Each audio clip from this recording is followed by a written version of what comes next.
There's a very low percentage of this that is smiles and glory holes.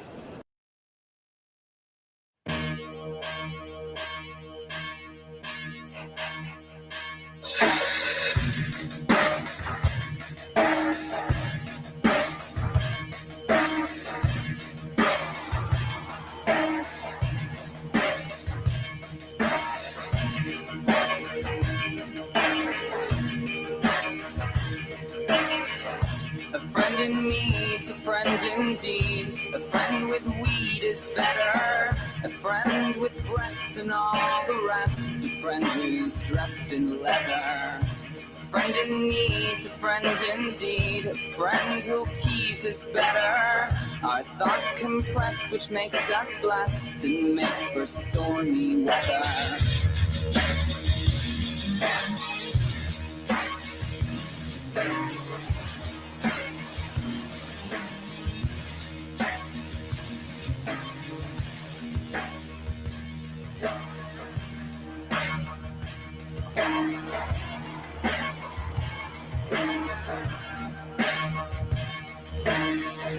A friend in need's a friend indeed. My Japanese is better.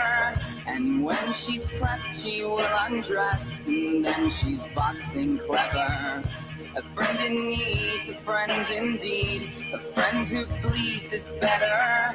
My friend confessed she passed the test. And we will never sever. Days, dawning, skins crawling. Days, dawning, skins crawling. Days, dawning, skins crawling. Days, dawning, skins crawling. Pure morning, pure morning, pure morning, pure morning.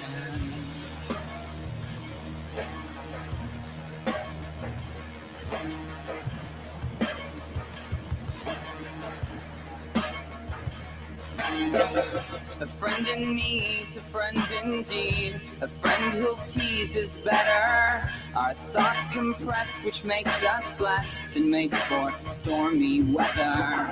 A friend in need's a friend indeed. A friend who bleeds is better. My friend confessed she passed the test, and we will never sever. Days, dawning, skins crawling. Days, dawning, skins crawling. Days, dawning, skins crawling. Days, dawning, skins crawling. Pure morning, pure morning, pure morning, pure morning, pure morning,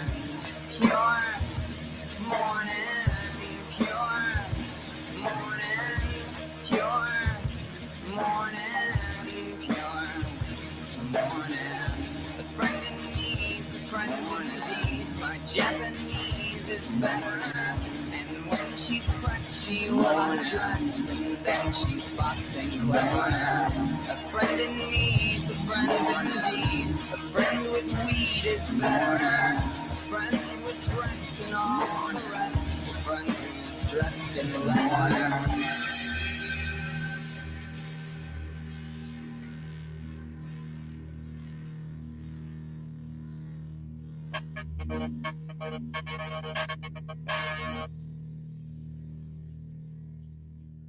I'm not quite sure why I'm here or what I'm doing, but there's a reason.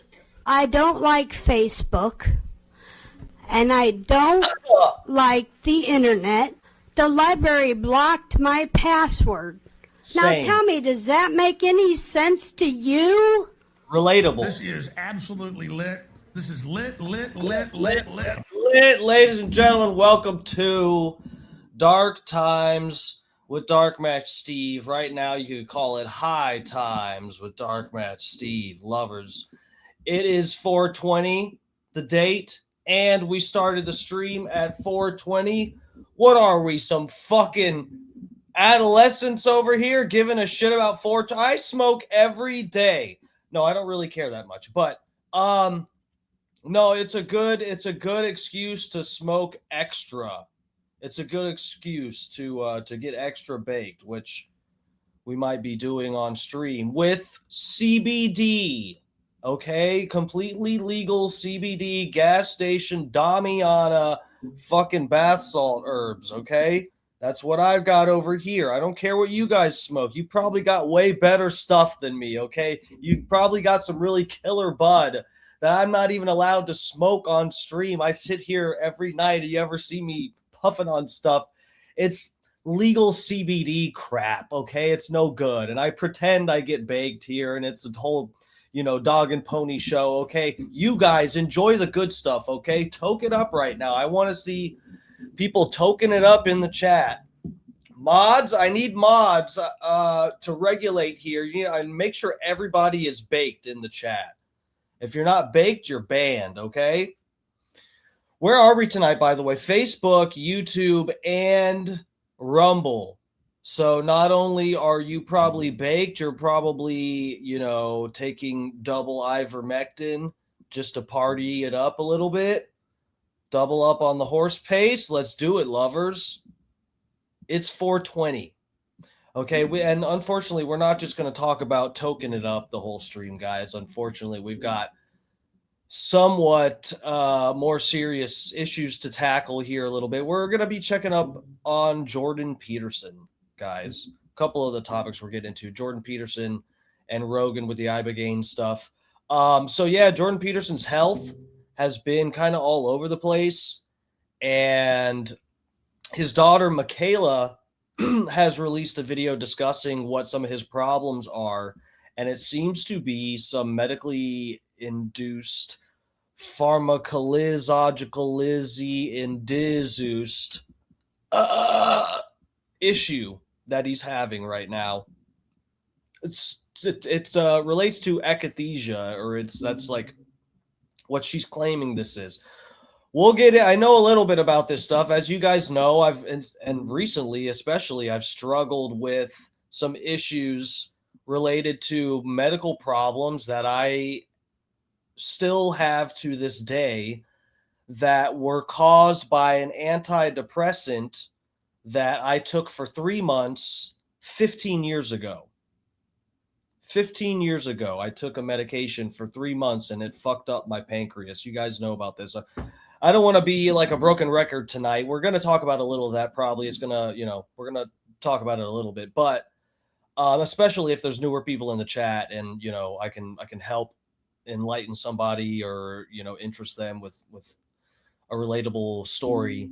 So anyway, but yeah, you guys know I've had my struggles with side effects from medications I took years ago, stuff that I wouldn't have dared touched in the last like 10 years, so anyway, it's a topic worth discussing, especially in this day and age where I feel like it's even more common for people to sort of blindly turn to big pharma, strangely, despite what happened like 6 or so years ago. And the fallout there's been from all that. Despite that, people still just blindly trusting authority figures on certain issues, which is just, I don't know. I don't consider that the best decision. We'll get into some of this tonight anyway. And then one of the other subjects we're talking about is Joe Rogan and Trump legalizing Ibogaine. Is that good? Is that bad? Will that make you really sad? I don't know. Let's talk about it. Let me get to the chat. I'll get you guys up on the page here, and we'll get started. Let me say hello to everybody getting in. Got you guys up. Looking sexy tonight, guys. Looking girthy. Plump. In a good way. Fat Pig, first in the chat. Lover, welcome. Good to see you. What's up, Piggy? My pigness. Your pigness. Maddie P's up in here. Thank God I got a mod. We need him. I need to make sure everybody is a little bit baked in the chat. I know. It's 420. You got to get a little turned up. Maybe you're at work or something. I don't care. Go outside, take a smoke break. Thomas Gilson's up in here. Oh, I almost missed Kenny Powers. Thank God we got another mod. Kenny Powers. We need the mods regulating in the chat tonight. Thank you. Thomas Gilson's up in here. What's up, lover? Johnny Z. What is that? DMS, Maddie, KP, Thomas. What's up, guys? How's it going? Stream on 420 at 420. Yes, bro. Yes. Well, I'll be 320 here. I don't know where you're at, but I mean, I'll be on for at least an hour, so we'll be streaming there at 422. Promos in here. What's up, lover? Got another mod in here. Promo, you got to help. We need to regulate in the chat. Everybody's got to be baked. I don't care if you've been in some rehab program or something and you've been sober for 10 years. I don't care. You're banned if you're not baked. Hutch is in here. What's up, Hutch? Bob Cook's in here. Pass out some cookies, Bob Cook. We need everyone baked in the chat. And you are notorious. What's up, sir? Bob Coke Cannabis Cookie Cook. That's a mouthful. Hutch lover.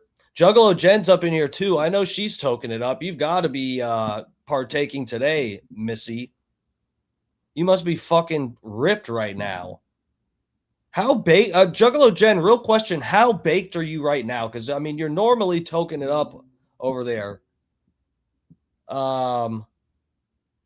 What's up, lovers? Kirk's up in here too. What's up, Kirk?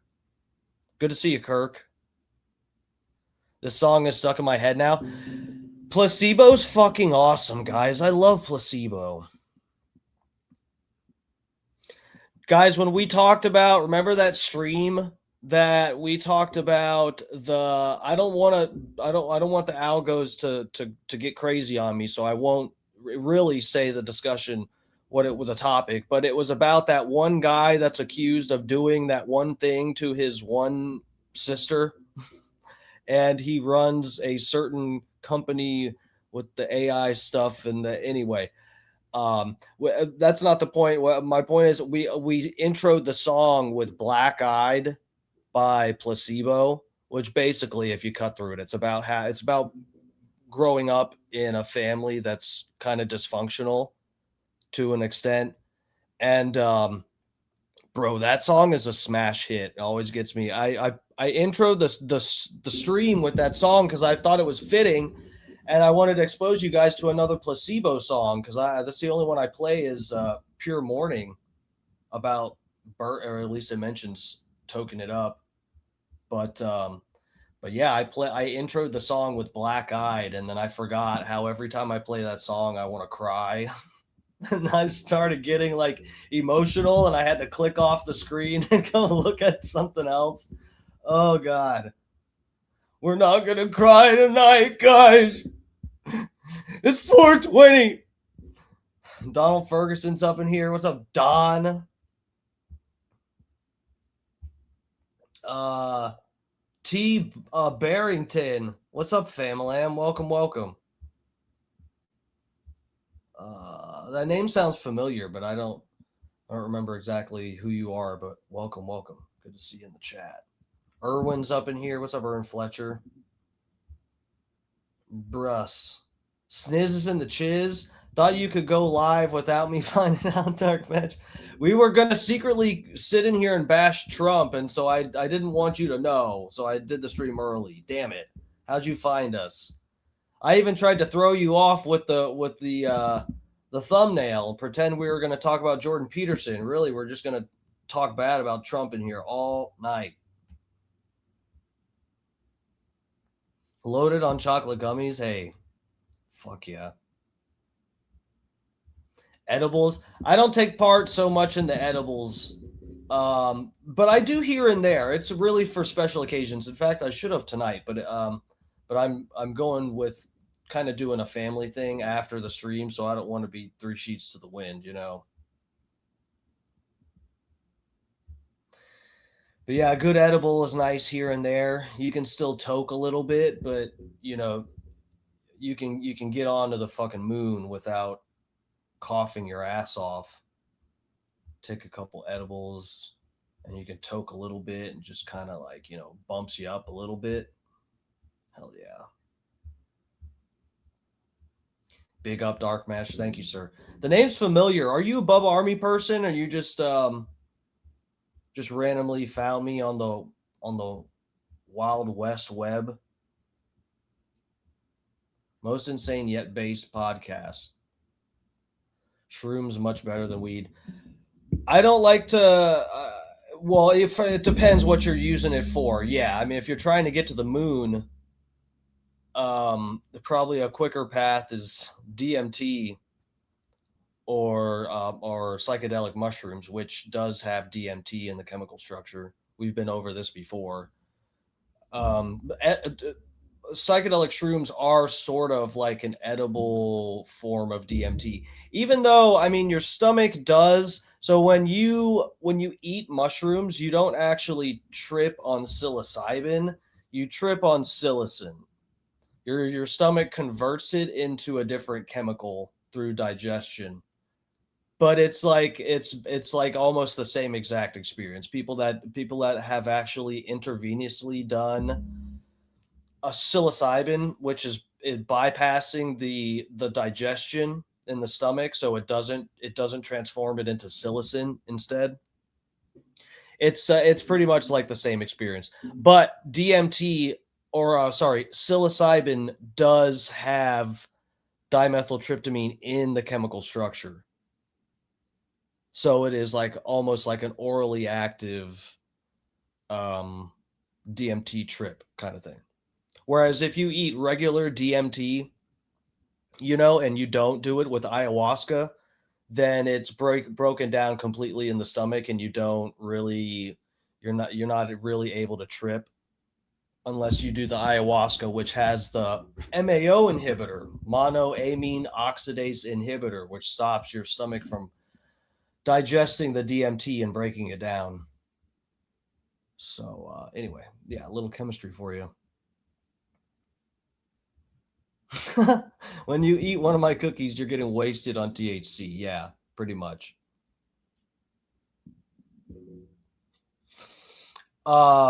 Serious Days? Oh, okay, cool.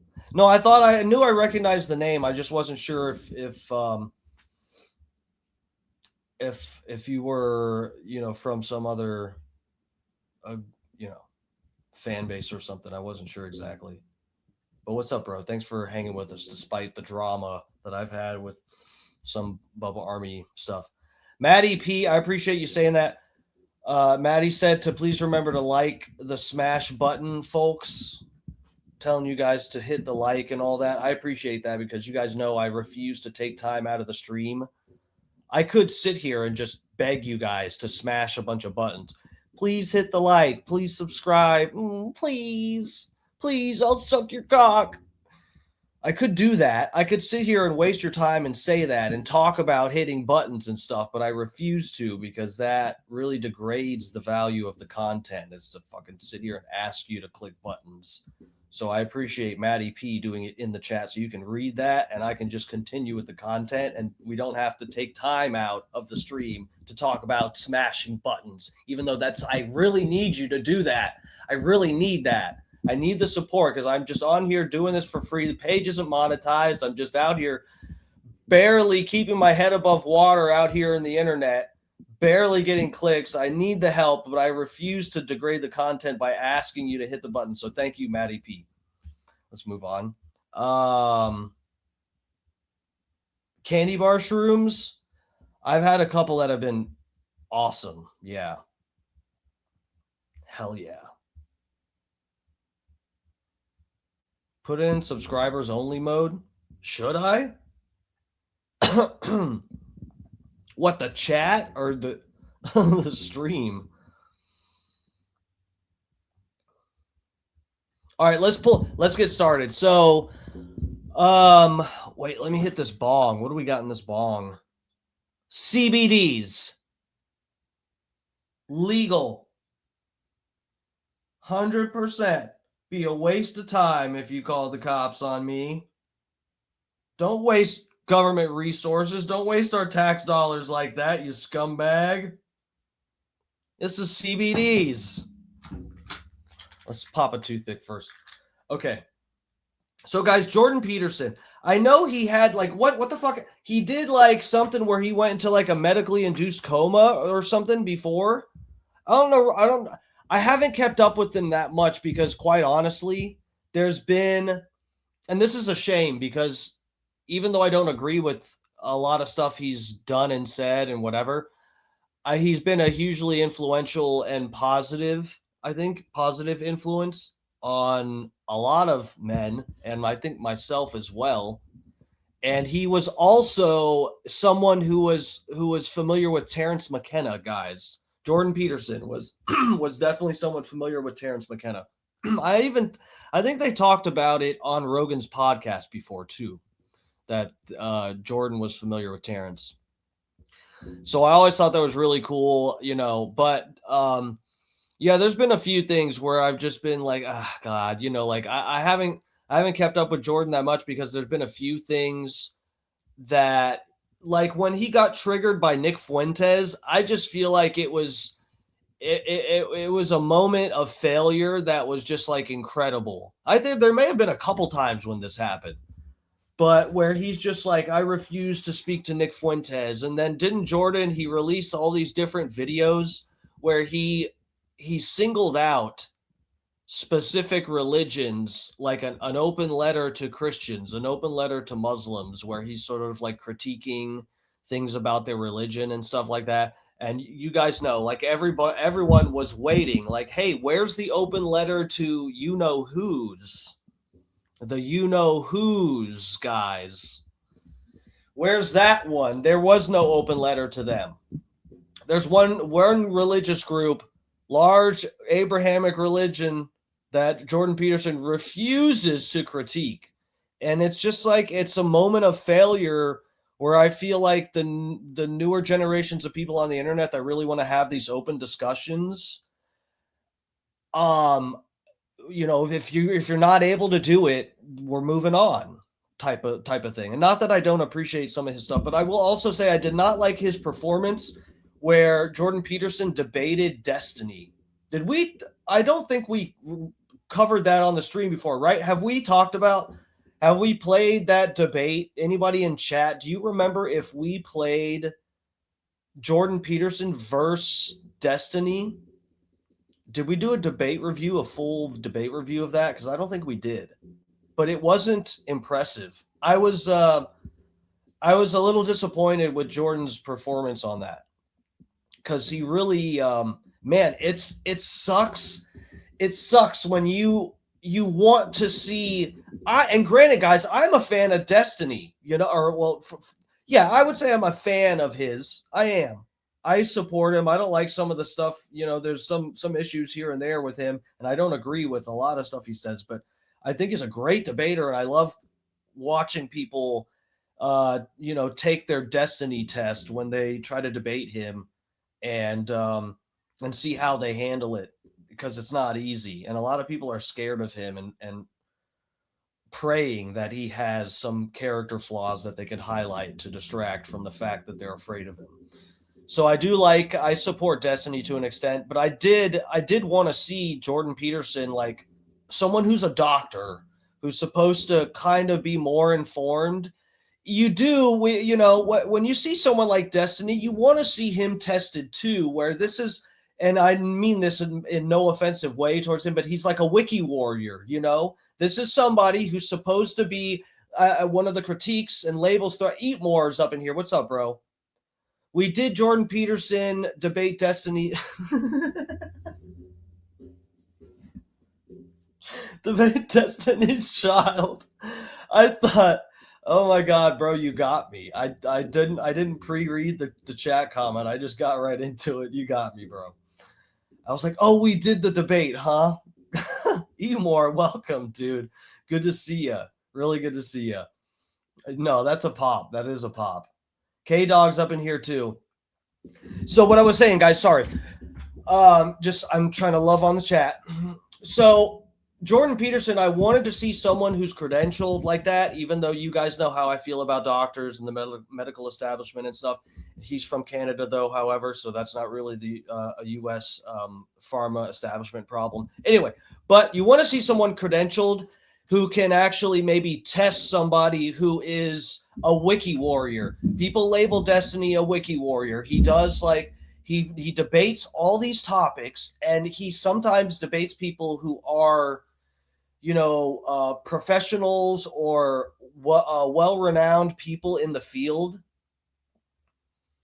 Yes, fat pig. Yes, dude. That's what I'm talking about. He's debated. Destiny is like, you guys can. I know some people don't like him. I know there's a few people, even maybe one or two of my mods, that absolutely hate Destiny. But he is recognized as a good debater, guys. I mean, I don't think that's just a weird subjective, bias that I have or something. He debated what's his name? Was I going to say Rabbi Finkelstein?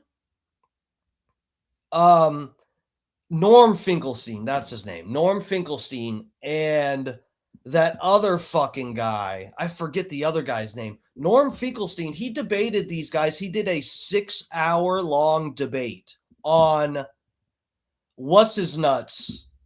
God damn it. Why is his name slipping me? The fucking, that one podcast, the fucking guy, he always wears the black suit. But anyway, he did a fucking 6-hour-long debate with people who are like, high up peoples in the field of this debate about Israel-Palestine.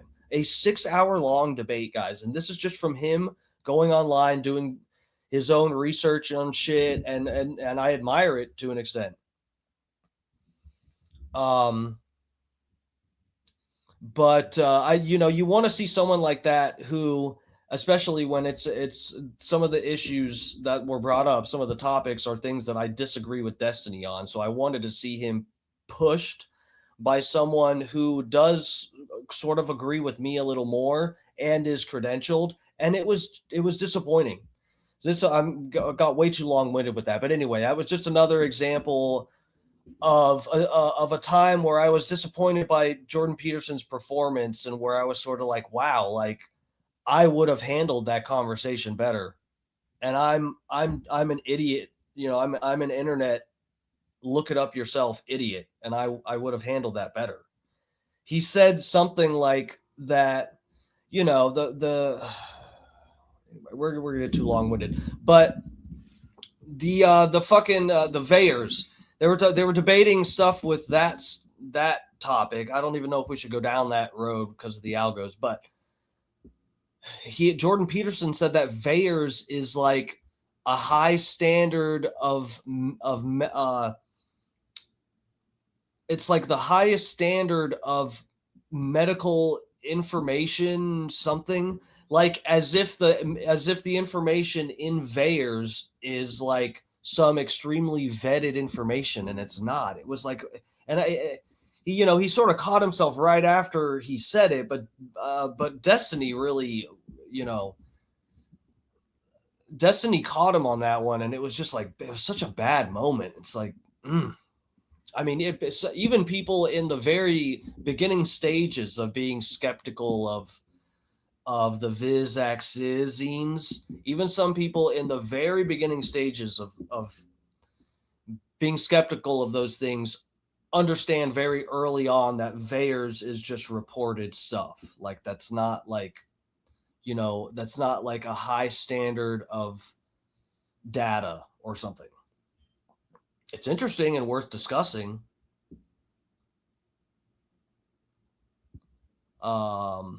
Okay, so let's bring up the first deal. I guess we'll bring up Mikhaila's video that discusses what Jordan Peterson's going through. She mentions akathisia in, I have not watched any of the video, but in the caption she mentions akathisia. And I know akathisia is something that happens sometimes from people taking antidepressants. Fat pig, you are gorgeous. You are the most beautiful pig I've ever seen. Do you feel better? Oh, fuck. No, here we go. Okay.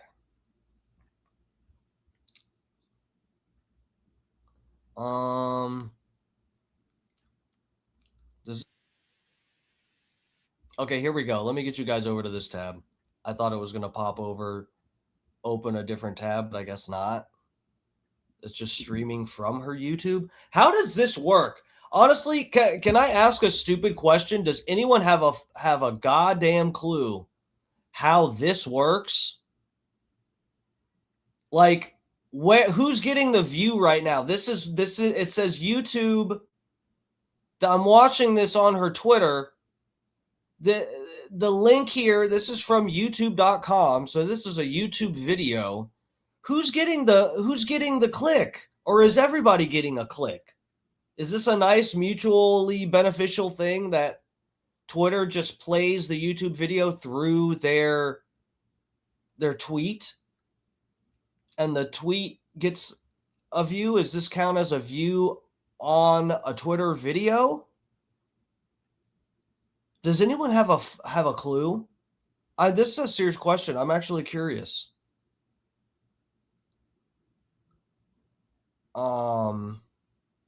Actually, guys, here what? Let me do this. I didn't save her video. I want to actually show her Twitter post. Let me see. Okay. Oh. Mikhaila Peterson. Okay.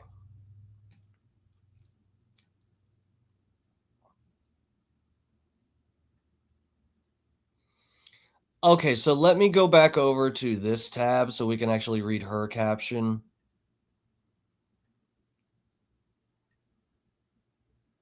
AZ's up in here. What's up, bro? Akathisia is brutal. I've had it before. Hey, folks.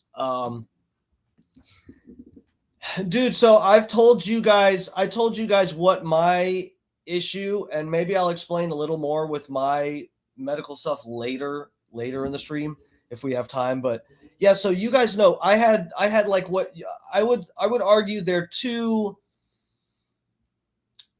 two issues that are tied together. And it took me forever to figure out what was wrong with me, guys, because once I realized that I had an issue that was caused by Big Pharma, I just and then I also discovered cannabis and that I could self-medicate. Then I decided to just stay away from doctors, which has its pros and cons.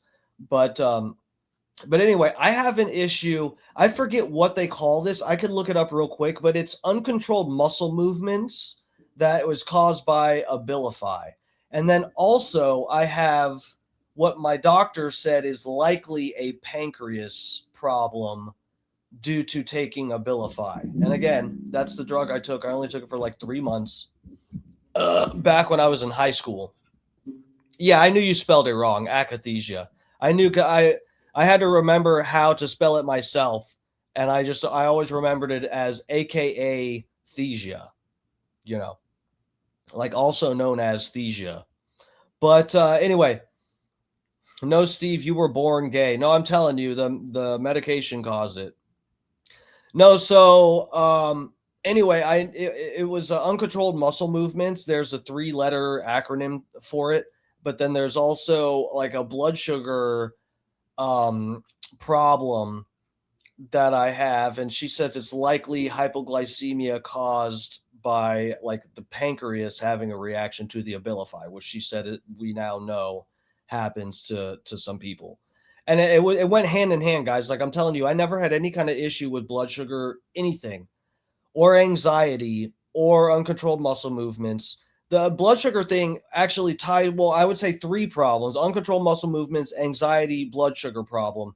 3 issues that the main problems that I had from that medication, and they were all tied together. The blood sugar and the uncontrolled muscle movements and the anxiety all is tied together with I think the pancreas and breaking down of sugars and cortisol levels spiking due to sugar levels being in a certain way. I just know that this is all related because this is how I've stayed stable with not any medication, is using herbs and food that helps to regulate all this stuff. And you guys know I was feeling really shitty for a couple months there, and then I even had to take off work because my blood pressure was just like fucked, and I was like feeling like I was going to pass out at work. I was really not doing well, and it was because I changed my shit up. So like I know akathisia this is I think it's technically different from the 3-letter thing, the issue that I got from Abilify, but I feel like it's a similar thing. So anyway, let's read this real quick. I'll blow this up. Let me go down here.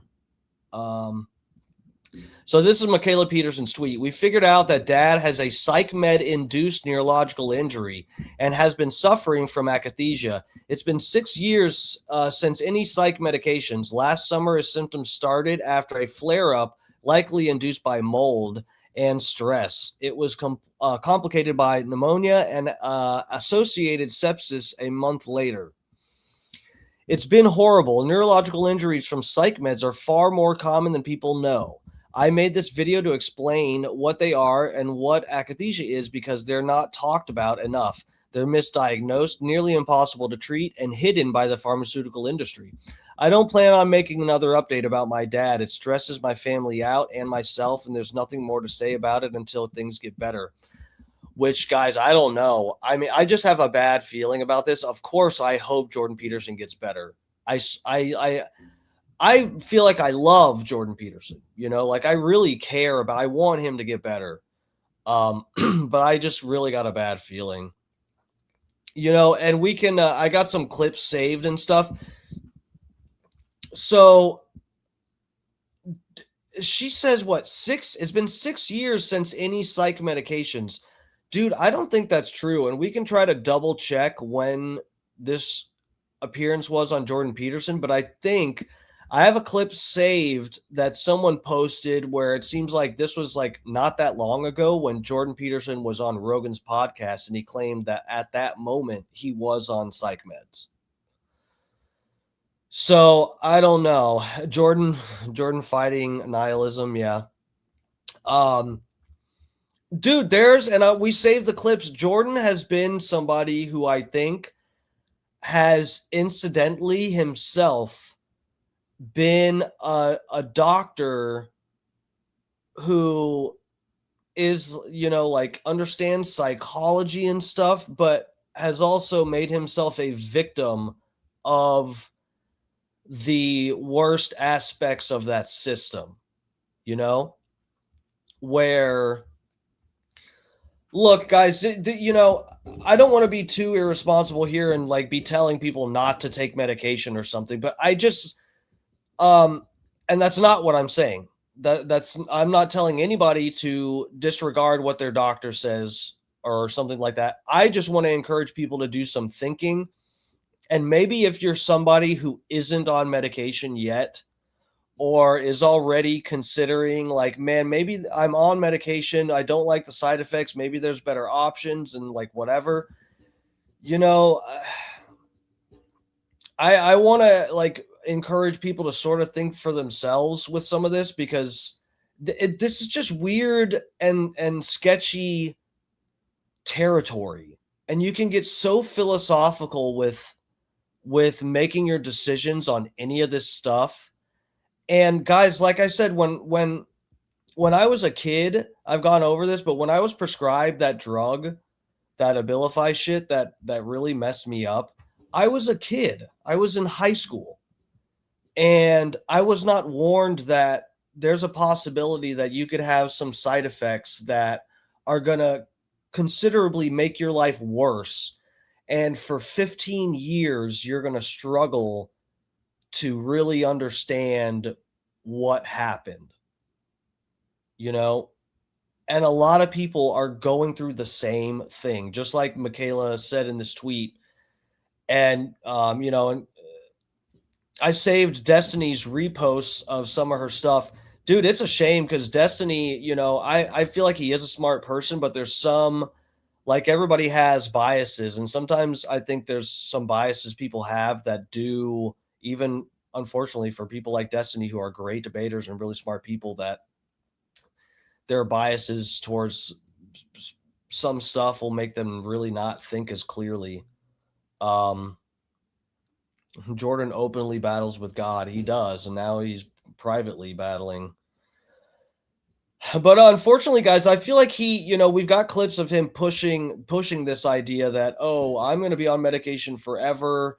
People need psych meds because, you know, whatever, because they're sad. And, you know, dude, I just like, it's not just the system's problem. It is partly people being lazy. That is part of it. I won't sugarcoat it for people. It'd be convenient to say that everybody who has ever taken medication that they maybe didn't need, or maybe had an issue they could have solved with just having a better diet or whatever. Dude, I get it. People want an easy fix, and that's part of the problem. And so there will be people who will sell you an easy fix, and that it'll sort of, in a way, you will be able to argue that it fixed the problem that you had. But, you know, it just really seems like in life there's no easy way out in the way that something can, you know, some things are just too good to be true. I heard this comedian, and I think I did either share it or save it, but this one female comedian, I was actually waiting to do a stream on funny female comedians, because, you know, a lot of people like to talk shit about there's no funny female comedians and stuff. There's some that I've been following recently that are really good, but one recently had a really funny bit where she's like, you know, pharmaceuticals, especially like psych meds, that is witchcraft. You know, that's not medicine. Medicine is something that you feel bad, and so you take this medicine, and then you just feel better, you know, and you get better. But psych meds are witchcraft, you know. I'll make your sadness go away, but then you lose your sex drive, you know. It's like there's a trade-off, you know. And she's like, I know witchcraft when I hear it. That's some trade-off you make with some troll that grants you a wish or something. That's like exactly how it is. That's like what it feels like. It is like some fucked up form of witchcraft where you can use the pharmaceutical companies and doctors are offering you like an actual cheat code. It's not a method to actually heal yourself or make yourself better. It's like actually a cheat code. And it's not until sometimes later, unfortunately, that you realize, you know, that it was a cheat code and you yourself got cheated. Hey guys, this is a video update on Dad's health, as well as a much longer portion of information about what he's suffering from, what a lot of people are suffering from, unfortunately, and what my experience with these issues was. These updates are not fun for me. They're really stressful, and I would have updated you guys sooner, but he's still been really sick, and he got worse over the last few months, and I'm 25 weeks pregnant, and I wasn't able to record anything without weeping the whole time until this week, apparently. And it stresses out my whole family to talk about it online. And there's no point in adding stress to an already stressful situation, except that because we're public, Dad in particular, it's also stressful not talking about it, because then rumors get started. And then that's all people wonder about. So here goes. Dad's been suffering from an old neurological injury that's more recently been causing akathisia. Akathisia is the worst thing I've ever seen anyone go through. That sounds dramatic, but it's true. We talked about it in 2020 and 2021 when he experienced it after clonazepam injured him. And I'll explain why it's an injury in a bit. I had a very brief experience with akathisia with symptoms that were extremely horrifying, but not as severe as his when I went through antidepressant withdrawal from Lexapro. That was just over 10 years ago. And that experience, like the withdrawal period that was really severe, lasted 2.5 years for me, where I was nearly disabled. This was kind of before I had a public thing going on. Dude, Double D's in here. What's up, lover?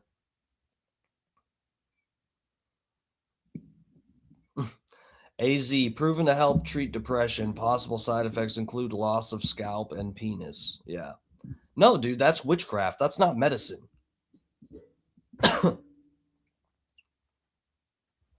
That's when I just had a blog. I've linked a bunch of papers below about everything I'm going to talk about so that people watching can get scientific. Is this a genetic thing? So, well, this is how we can, this is where we can get philosophical. Are you asking a real question? Are you, I think you're asking a real question. No. So akathisia is okay. I want to say no, but this is the thing, guys. We can get very philosophical if you choose. The verdict said not guilty. It didn't say innocent. No. So we can get philosophical. This is sort of where I'm at a spot where I need to do a lot more research on stuff and really try to figure this shit out. Just for the sake of understanding, even though I don't think, hopefully for me, it won't really be something necessary or super relevant. But this is a weird thing where you, no, this is a reaction to medication. It could be there are some people who are genetically predisposed to have this reaction. Dude, this is like what we talk about with,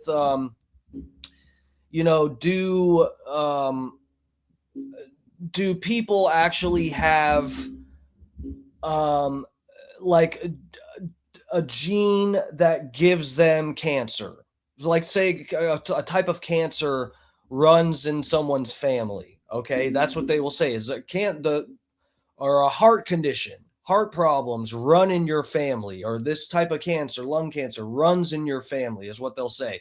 And they can even probably tie it to some gene that they say, oh, well, this is the gene that expresses the cancer, and this is the one you're passing on through your family, and so this is why the people.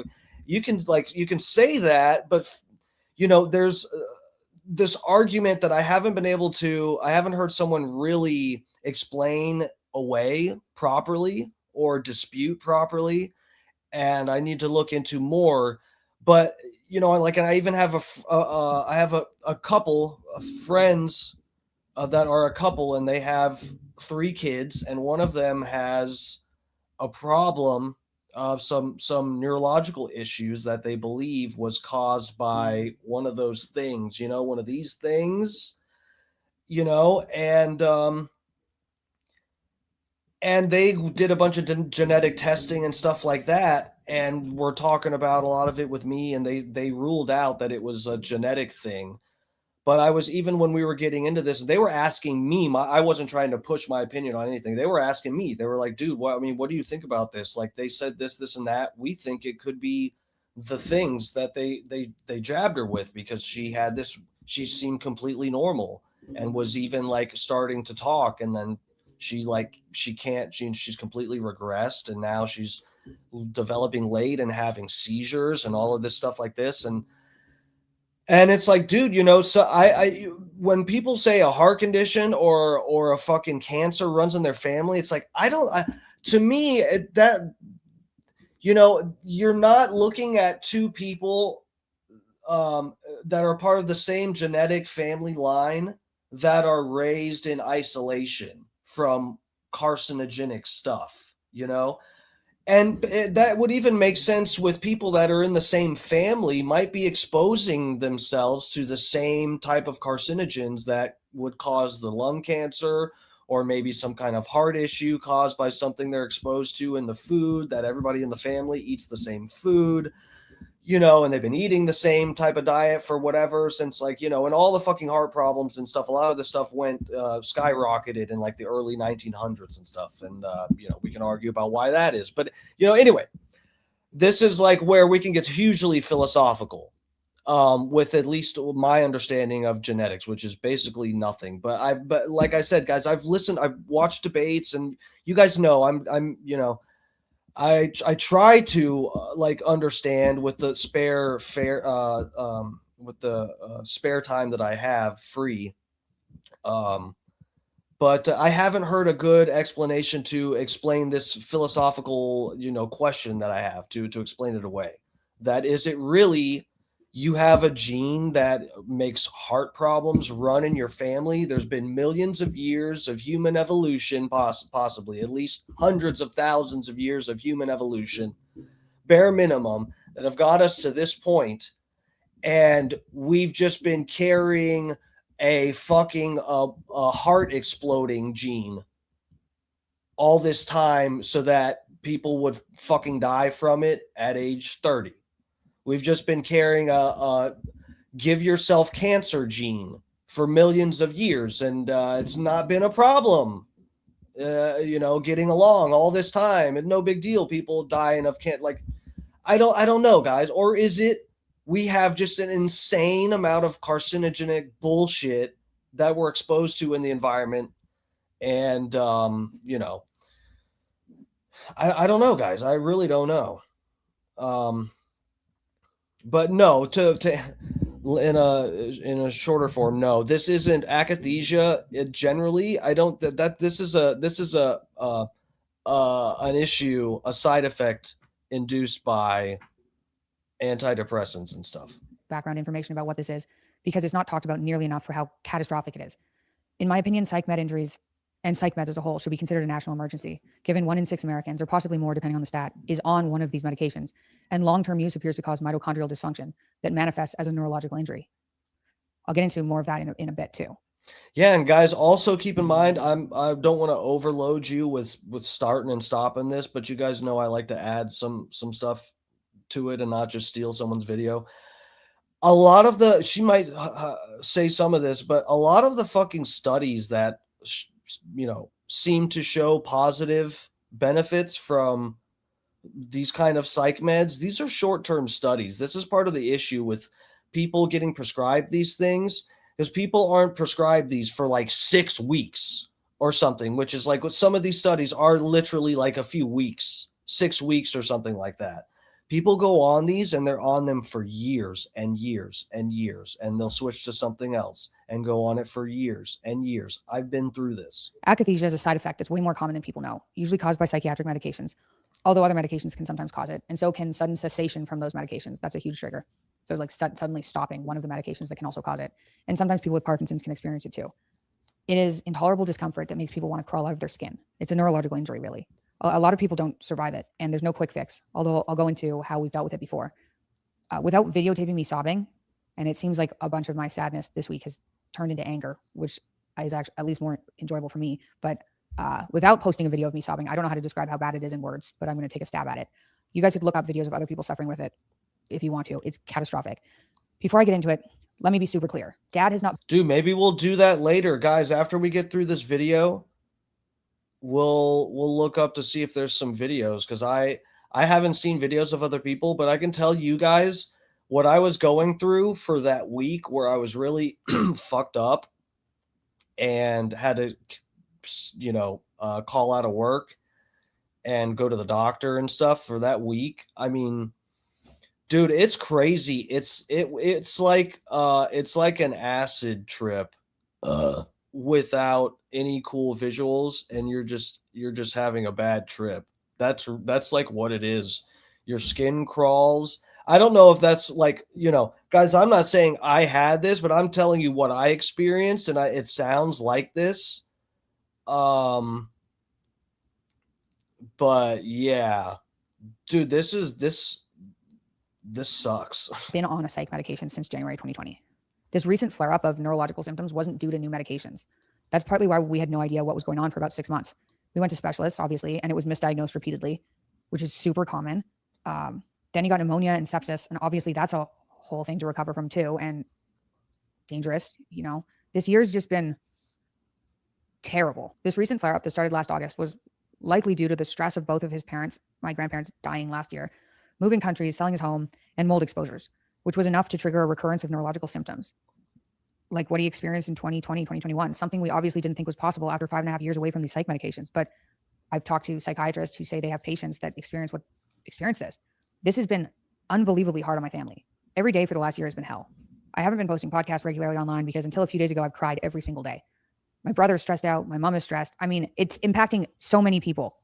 And of course, my dad, Mom's, thank goodness, such a strong person, and thank God for faith.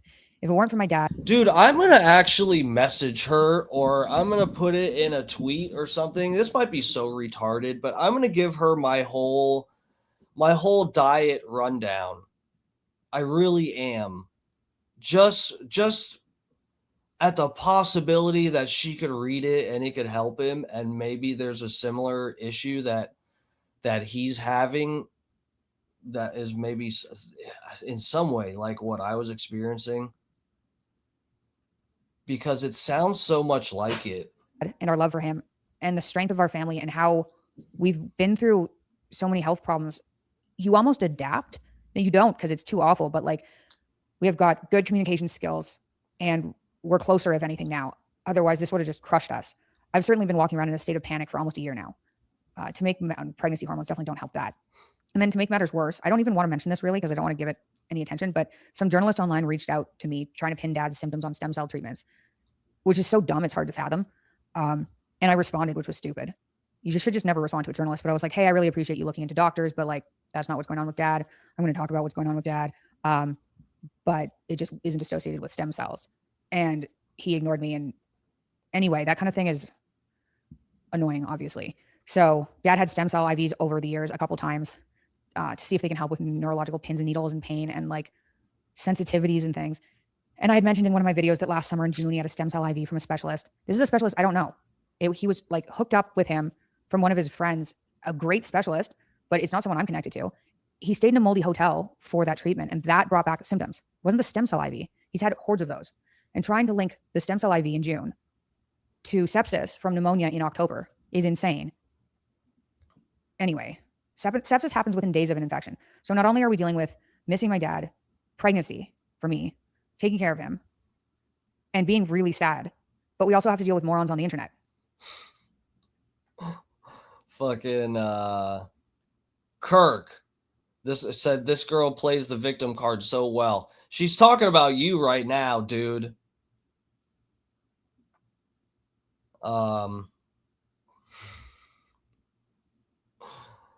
Telling the truth is Christ-like. This family plays the victimhood card. Bro, just chill. Look, I bet it's not easy to be pregnant and have your dad going through like mental hell. So that sucks. The problem this year likely was that because we didn't know stress and mold exposure, stress really too, could re-trigger old neurological injuries. It was misdiagnosed a bunch, and then medications and supplements that were used by a few of the doctors in hospitals worsened symptoms. Enough that it got to the point where we were like, oh, we know what akathisia is. Oh no. So now that we know what it is and have proper doctors, it can be carefully healed again, like it has before. And it is. You can, so thank God for that. It's just horrifying, and it's so infuriating that these sensitivities, this damage that can cause severe symptoms like this, can last for so long after stopping psych meds and then apparently be re-triggered. People online, this is another thing I'm frustrated about. If I come off as like frustrated in this, I apologize. Like I said, I've probably tried to channel them. Oh no. Okay. I was like, I can do this without crying. I probably tried to channel.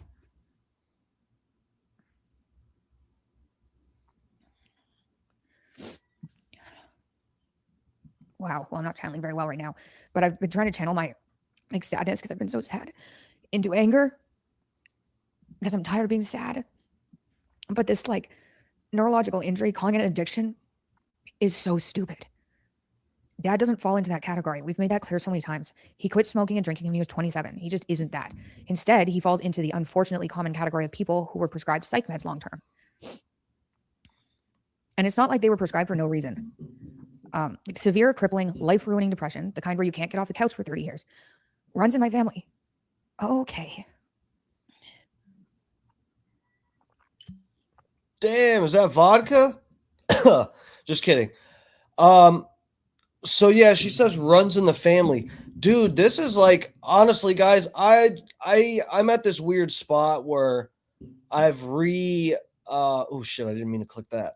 I've reawakened with this, and I've sort of had this revelation before, but I guess I didn't realize the profound effect that it was actually having.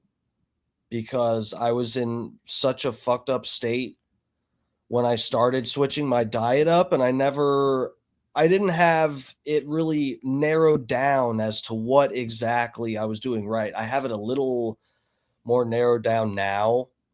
But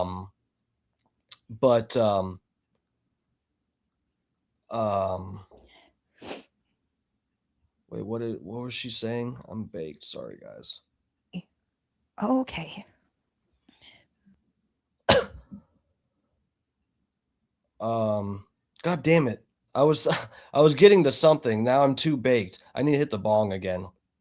Let's back it up. Something she said triggered me to say something. Like severe, crippling, life-ruining depression, the kind where you can't get off the couch for 30 years, runs in my family. Oh yeah, runs in the family. Dude, yeah, I don't know about that. What if my profound thing, sorry guys, I'm super baked, is that diet has such a fucking huge role on your mental state, especially for some, I guess some people it's more of a profound thing. And I think it might be, I've had some like private discussion with some people where I've talked about this, and I think I've mentioned most of the ideas on the stream before when we've discussed what my issues were. But I think there are some psych issues that are tied to the pancreas.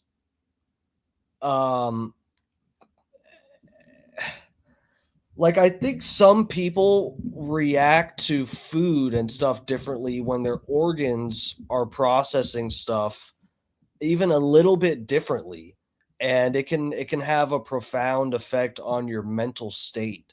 And so this is why I wonder if there's like some things, like some people will say psychological problems run in my family and this and that.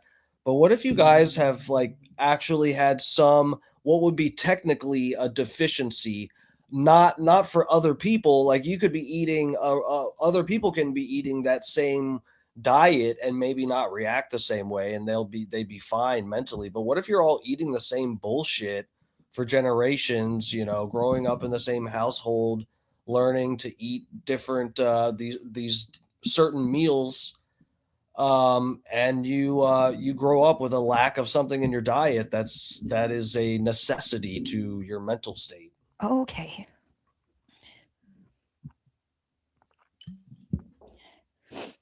You pack another bong, guys. It's not the kind of depression you can normally diet and exercise away. Like people like to say that. They like to look at depressed people and go, why don't you eat better and exercise more? And it's like, I'm in hell. Like, you think that's going to help? Although obviously that was before we knew about only eating meat, which did help. But in a really complicated way. Like people didn't, who's going to guess that? So, dude, this is like, see, only eating meat. And this is one of the things like where I think short term that probably helped, but I bet it would help him to and maybe he does add certain herbs, but dude, there's probably some herbs and stuff that he could add to his diet that would make his brain function better, and he would just feel so much better. Brian from Philly, what's up, sir? Early bird special. Yeah, we started the stream at 4:20 today. It's 4:20 stream. What's up, lover? Oh, it wasn't something you could get rid of from cutting processed foods, for instance. Myself, my dad, my grandpa, my great-grandpa had it.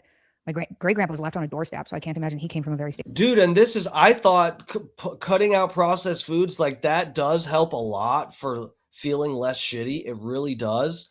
But dude, I'm telling you, when I started to feel shitty again this time recently, I wasn't like eating a bunch of processed foods. I had just cut out certain herbs and pre-cooked pasta, which is like a super diabetic friendly, if you cook pasta and then cool it, super diabetic friendly carb. There's a bunch of stuff like that I had cut out of my diet over like a few month period, and then it ended up really messing me up. Family. Ugh.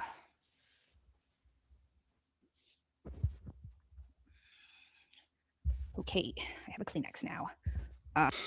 She just cried for like 45 minutes and came back, pretended she just grabbed a Kleenex. So where was I? Depression. So when dad started to be badly impacted by depression in the 90s, and he said he had it since he was a kid. He was impacted enough that he was having a hard time lecturing. He took an SSRI. We were told it was a genetic serotonin problem, and antidepressants were basically a vitamin for a serotonin deficiency, which is still what people are told, even though that has been completely debunked. And when I started having symptoms when I was a kid of OCD, suicidal thoughts, extreme anxiety, anger, my psychiatrist, who was assigned to kids with autoimmune disorders, like so many people with autoimmune disorders on psych meds, put me on Celexa at the time, and that was eventually changed to Lexapro. And they helped a lot initially. I thought they saved my life for years, like a life from hellish depression. And so did Dad. 1 out of 5 or 6, like I said, people in the US, he's on a psychiatric medication. They're not addicts. They don't even know these medications are dependence forming because their doctors say they're not. And the dangers surrounding these medications certainly aren't well known, even now. That's a large part of the reason for this video. I was like, I don't want to talk about it really, but it's happening and it's so bad that people need to know because it's not rare. And dependence forming, to clarify that, it's different than what people think of when they think of addiction. It means your brain changes to adapt to the medication. So if you pull it out, especially quickly, your brain can't handle it. It's not that you want to take it or enjoy taking it. It could be causing severe side effects. This is what happened with Dad. He started getting akathisia on clonazepam, but pulling it out is impossible and it worsens it. It's a terrible situation. But this was 6 years ago, you know? Anyway, apparently that differentiation between being on a psych med and being an addict is too complicated for most people, or at least for the people complaining on the internet. But I thought it should be addressed anyway. And I'm someone who honestly looks at classic addicts, say heroin, and thinks they must be suffering and it's a complicated issue and I feel bad for them. And there's more to it, in my opinion, than someone who just took drugs and is an addict. I think there's likely physiological issues at play for classic addictions. But Dad's not in that category. So now I guess I can talk about what akathisia felt like to me. And when Dad recovers, he can talk about his experience if he wants to. For me, and I don't want to like get into details more than that really, because it's too hard on my family. And I don't want to. So my experience with akathisia, for me, it hit for the first time 2 weeks after I stopped Lexapro in 2015. After going on a ketogenic diet that I kind of randomly went on when I went on an elimination diet that just happened to be ketogenic, I cut out almost everything, like meat and vegetables. And that put my depression into remission. My depression went away. I could feel it go away one day, about 3 months into the diet. And I thought, I'm never going to take another pill again. And I stopped everything. That depression, even on the Lexapro, was so debilitating that when I started doing dietary intervention, testing it out and removing things, I focused on my arthritis, which was crippling. I had joints replaced from it because I thought that was the easier thing to fix. And that there was no way dietary intervention was going to touch something as severe as that depression that runs in my family. Dude, this is why. So I'm not that smart, guys. I'm not that informed, I would say, on organ functions in the body and all of that shit. But I do know that the pancreas has to do with processing sugar and stuff. And like I was saying, I like sort of have this theory that there might be some people that really do have serious mental decline from having pancreas issues that aren't treated properly. And I think this is why some people, and maybe the answer isn't really going on a keto diet or eating just meat. But I think this is why some people will actually feel like a lot better, even like treating depression and general like dysphoria and stuff. Like I was having like extreme dysphoria, I feel like is like a really good term for what I was experiencing. Well, struggling as a kid, and then also just recently after I had like sort of messed my diet up and have kind of gotten on the road with it, getting back to being completely dialed in, and I'm feeling like a lot better. But I think this is why when people like Jordan Peterson or Mikhaila or different people talk about feeling a lot better when they go to a keto or an all meat diet, and that helping with depression and stuff, is because it's like, you're not processing a bunch of sugar. So it's taking the pancreas sugar relationship to your mental state. It's sort of like, at least temporarily, removing it from the equation, So I don't know. I think I might be onto something with this. That's how you know the Lexapro wasn't fixing the depression, because I felt the depression go away on the ketogenic paleo diet I was on, kind of like meat and vegetables and a bit of fruit, while on Lexapro. So I stopped Lexapro over a 2-week period, which is basically cold turkey. which was crazy after taking it for 11 years. But this was 2015. And even now, doctors will wean people down in 2 to 4 weeks. If you have a doctor that suggests you wean down off of a long-term psych med in 2 to 4 weeks, run. That can literally give people neurological injuries. And that's what happened to my family from pulling the medication out too fast. Although we were getting injured on the medication too. People need to hyperbolic taper, and I have links below to it, which is roughly a 10% reduction over every new dose. So if you go from 20 milligrams to 18 milligrams, then the next reduction is smaller and smaller and smaller and smaller. And sometimes that takes years. And sometimes people still like can't do it.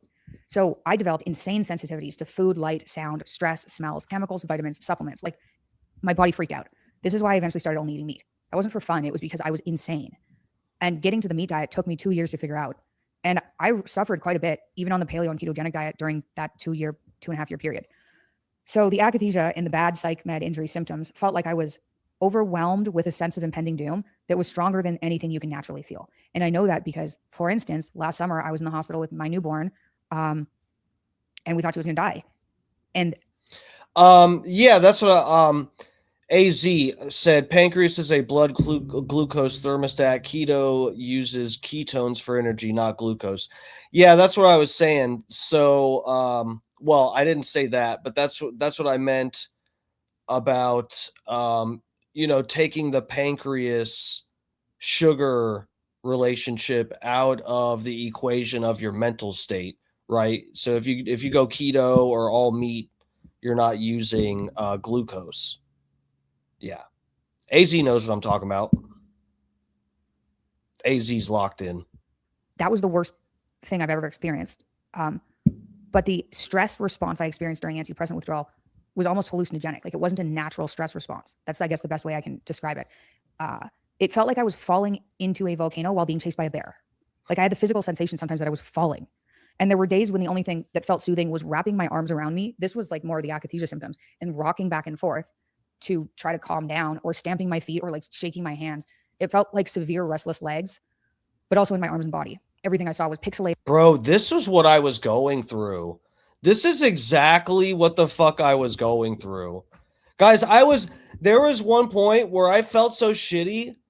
I didn't know if I was getting sick.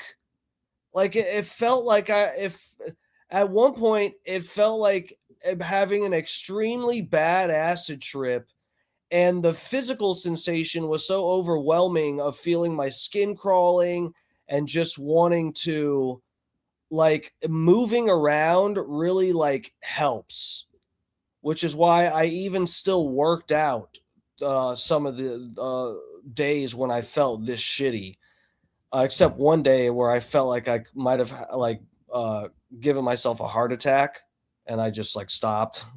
But like moving around helps when you feel like this for some reason. Like sitting still and just stewing in the mental anguish is just like really terrible. But when you're like moving and like working out, I remember I was doing chest day one of the days that it was bad, and it really helped a lot. I was benching, and I had a really good bench day too. Like my reps and my max was like, pretty good. I was like, oh yeah, I feel a lot better. But yeah, dude. And at one point I was running hot water. I just would I fill the tub, like just the bottom, have running hot water in the tub and a cold rag on my neck, and just sit there like bouncing my fucking knees. It was like crazy because I felt like I had cold chills and I needed to move around, and I didn't know if I was getting the flu or what. I couldn't see color properly. I felt like I was in the upside down in the show Stranger Things. I couldn't listen to music. Music hurt my ears. There were days I couldn't watch TV even. I couldn't lay in bed and watch TV. I just had to lay in a dark room and try to not panic. There wasn't a comfortable position I could get into. Light hurt my eyes. Sound hurt my ears. My sense of smell was heightened. I sprouted full-on allergies to things I'd never been allergic to. At the time, I was so unaware that stopping Lexapro could cause these symptoms that I thought it was my autoimmune disorder somehow, or sudden extreme food sensitivities because I had limited my diet to a paleo keto diet, which obviously doesn't make any sense. You don't cut things out and then when you reintroduce them, you hallucinate. Like that's not a thing that happens. The main thing that flared up my neurological injury were foods and preservatives in foods. And then for Dad, his symptoms when they got really bad years ago and more recently were more severe than that. we're not on an all meat diet for fun. We're on an all meat diet because we've been left with extremely long lasting sensitivities and neurological injuries from these medications. And dad's more sensitive than me, maybe because he was older or on SSRIs longer, and because of the clonazepam for sure. So that's a brief description of my experience with akathisia and psych med withdrawal. It lasted 2.5 years for me, and it only started to go away when I switched from the paleo dairy-free keto diet to only eating meat. So in the middle of that antidepressant withdrawal years ago now, after a period of not sleeping from a reaction to a preservative called sodium metabisulfite, dad was prescribed clonazepam. And most of you guys know this. He didn't take it for fun. He took it because he hadn't slept in like 3 weeks. And I know that's true because I had we both ate the same thing that had sodium metabisulfite in it. And I had a similar response, but very horrifying, less severe though, where I threw up and then I didn't sleep well for about 3 weeks. And it was horrible, horrible. Dude, listen to this. This is what I'm talking about. Guys, I swear to God, I didn't pre-watch this. I had no idea what they were going to get into with this. This is exactly what I was fucking saying. This was my theory about when she said, oh, it's because psych problems. She said I don't remember the quote exactly. Something about psychological problems run in my family. And I was like, well, how do you not know that this isn't like something you guys are exposing yourselves to in your diet? Because it's like families eat the same food. That's probably something that happens where people will react. She's explaining exactly what I fucking said. They both had a reaction to some preservative, sodium by what?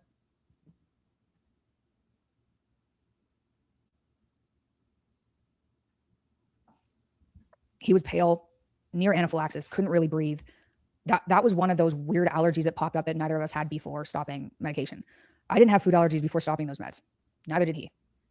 Insomnia so severe you do not sleep can be part of having a psych med induced neurological injury. Glutamate skyrockets when GABA systems are damaged because GABA is what counteracts glutamate. And we don't really understand a lot of what's happening, but severe insomnia is discussed a lot amongst people with psych med injuries. I had a hard time sleeping for years. Even after my antidepressant withdrawal, neurological injury went away with the lion diet. I still have a hard time sleeping. Like that's still my probably most sensitive area, although it's manageable. I'm fine. But I use white noise, a cold room, an eye mask, earplugs. Something's still off. I use the ganja. Hey, look, I might have trouble sleeping if I did. CBDs. I swear to God, just CBDs.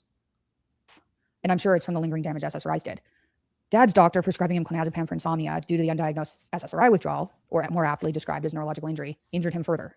And that's how he ended up with full-blown akathisia for about 2 years after realizing the clonazepam was causing issues after his doctor raised the dose of clonazepam when my mom was diagnosed with cancer and given 8 months to live. All this stuff sounds crazy dramatic, but over the last 6 years, I've talked to hundreds and read thousands of stories of people who experience injuries from psych medications that sound like that. And these aren't out of the ordinary for those people. I wouldn't go into all this detail, except I really do want you guys to understand that as horrible as this is, what's worse is this isn't rare. People who get injured by these don't have a voice, really. They're too sick to have a voice. But I've talked to and been sent stories from thousands of people that are stuck in this hell.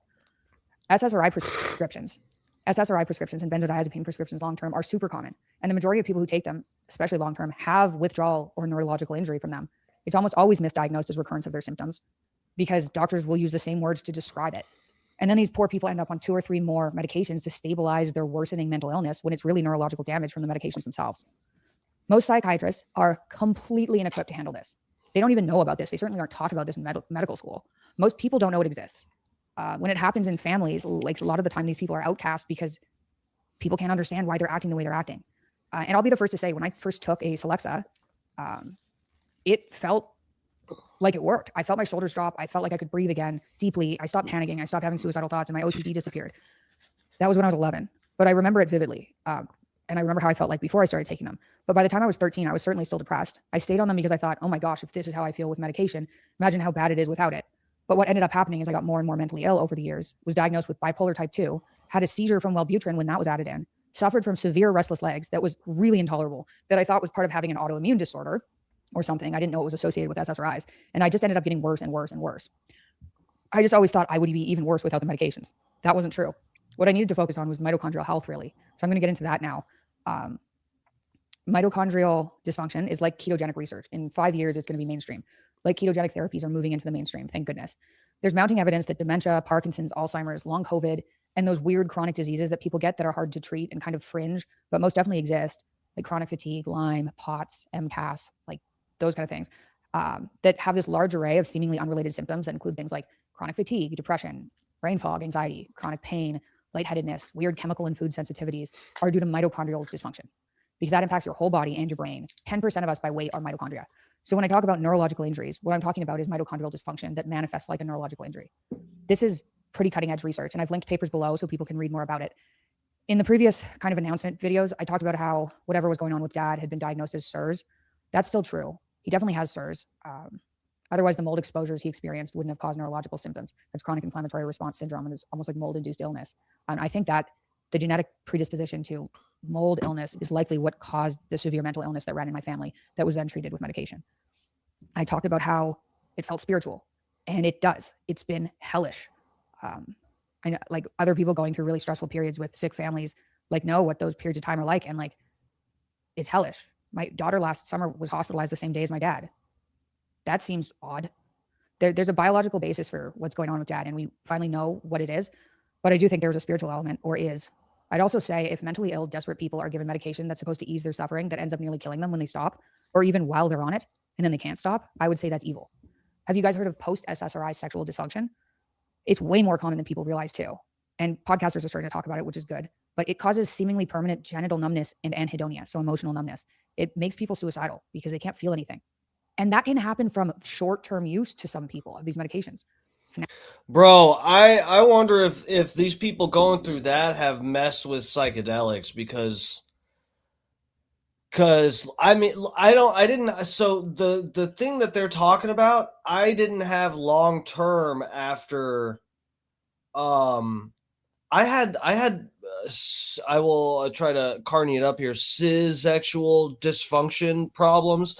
That was why I said I gave the three issues that I thought were tied together, and those were all Abilify that I was telling you guys, the pancreas issue, that, and the cortisol, and the blood sugar, and anxiety.